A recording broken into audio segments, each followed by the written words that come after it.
السلام علیکم میرے دوستوں بھائیو بہنوں، ایک نیا بہت بڑی مصیبت آنے والی ہے۔ پلیز اس بات کو غور سے سنیں اور دھیان سے سنیں۔ اپنے اس انڈیا سٹیزن کے لیے اپنے آدھار کارڈ، ووٹر کارڈ، جو بھی آئی ڈی ہو، پلیز اس کو ریڈی کرے اور دھیان رکھے، کیونکہ ووٹر آئی ڈی سے نام کٹنے والا ہے، انڈیا سٹیزن کو چھیننے والا ہے۔ پلیز اس بات کو آپ اویسی جو بتا رہے ہیں اس کو سنیے اور دھیان میں رکھیے۔ پلیز اس کو پھینکیے مت، ہو سکے تو شیئر کیجیے اور اپنے دماغ پہ بٹھا لیجیے، نہیں تو آپ انڈیا کے بھی نہیں رہیں گے، کہیں کی بھی نہیں رہیں گے، پھر آپ کو انڈیا سے بھگا دیا جائے گا۔ پلیز میں تلنگانہ کے آپ تمام لوگوں سے، خاص طور سے بھارت کے غریبوں سے، چاہے وہ کسی مذہب سے ان کا تعلق ہو، خاص طور سے مسلمانوں سے، دلتوں سے، آدیواسیوں سے یہ کہہ رہا ہوں کہ آپ تیار ہو جائیے۔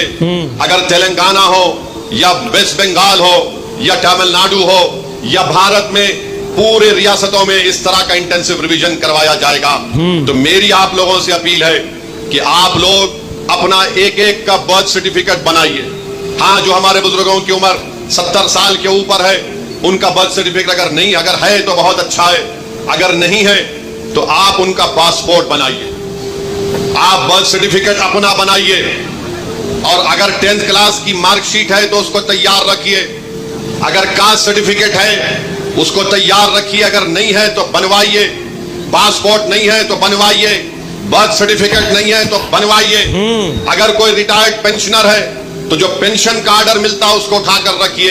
اگر آپ کو 2 BHK کا سرٹیفکیٹ ملتا ہے کہ آپ کو 2 BHK دیا گیا، اس کو اٹھا کر حفاظت سے رکھیے۔ اگر زمین گورنمنٹ نے آپ کو الاٹ کی تو اس کو اٹھا کر رکھیے۔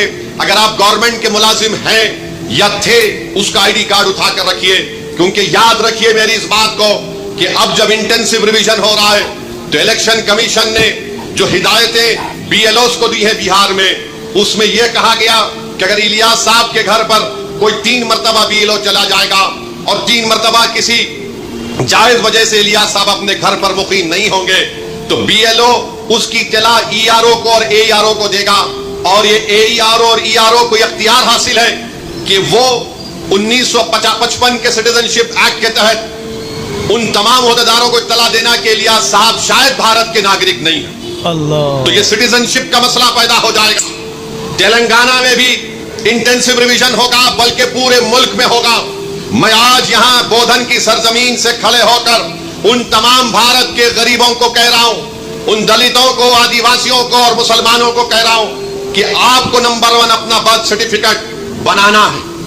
10th کلاس اگر کسی نے کیا تو مارک شیٹ تیار رکھنا ہے، کاسٹ سرٹیفکیٹ ہے تو تیار رکھیے، اور اگر آپ اس کاسٹ میں آتے ہیں اس کا سرٹیفکیٹ نکلوائیے۔ آپ کے پاس اگر گورنمنٹ کی اسکیم کا دیا ہوا 2 BHK کا سرٹیفکیٹ ہے تو اس کو اٹھا کر رکھیے۔ یہ اس لیے کہہ رہا ہوں کہ 10 ڈاکیومنٹ کی بات جو الیکشن کمیشن نے بہار میں کی وہ یہی 10 ڈاکیومنٹ ہیں۔ ہم نے سپریم کورٹ کو اختر الایمان مجلس کی طرف سے گئے تو سپریم کورٹ نے اپنے انٹریم آرڈر میں کہا کہ پرائما فیسی ہم الیکشن کمیشن سے کہتے ہیں کہ آدھار کارڈ کو بھی، جو الیکشن کمیشن کا ووٹ ڈالنے کا پک کارڈ ہوتا ہے، راشن کارڈ کو بھی وہ کنسیڈر کرے۔ تو یہ ضروری ہے، یاد رکھیے جب تلنگانہ میں یا آپ کے کسی ریاست میں یہ انٹینسو ریویژن ہوگا تو آپ لوگ پریشان ہونے کی ضرورت نہیں، ابھی وقت ہے۔ پاسپورٹ بنا سکتے، دبا کے پاسپورٹ بناؤ۔ برتھ سرٹیفکیٹ نہیں ہے تو برتھ سرٹیفکیٹ بناؤ۔ کاسٹ سرٹیفکیٹ ہے یا نہیں ہے، آپ آتے ہیں اس کاسٹ میں تو اس کاسٹ سرٹیفکیٹ کو بنا کے رکھو۔ یاد رکھو میری اس بات کو، اگر آپ کا نام ووٹر لسٹ سے نکل گیا تو مودی کو سب سے زیادہ خوشی ہوگی۔ کیوں خوشی ہوگی؟ کیوں خوشی ہوگی بتاتا ہوں میں آپ کو۔ آپ کا نام جب تک ووٹر لسٹ میں رہا، جیسا ہم اب مودی سے سوال کر رہے ہیں، بتاؤ غریب غریب کیوں ہوتے جا رہا اور دولت مند کیوں ہو رہا ہے، تو مودی یہ نہیں چاہتے کہ کوئی ان سے سوال کرے۔ اگر نوجوانوں تمہارا نام ووٹر لسٹ سے نکل گیا تو تم کو اختیار حاصل نہیں ہوگا بھارت کے پردھان منتری سے پوچھنے کے لیے کہ کیوں بے روزگاری میرا مقدر بن گیا۔ اور جس طریقے سے بار بار یہ کہا جا رہا ہے کہ فلاں علاقے میں بنگلہ دیشی ہے، فلاں علاقے میں روہنگیا میانمار کے لوگ ہیں، فلاں علاقوں میں نیپالی لوگ آ کے بس گئے، یہ سب تیاریاں کی جا رہی ہیں۔ میں آپ کو ذمہ داری سے باخبر کر رہا ہوں، یہ جذبات میں لانے کے لیے، یہ ڈرانے کے لیے نہیں کہہ رہا ہوں۔ آن ریکارڈ کہہ دیا گیا کہ پورے بھارت میں انٹینسو ریویژن ہوگا، اور تلنگانہ میں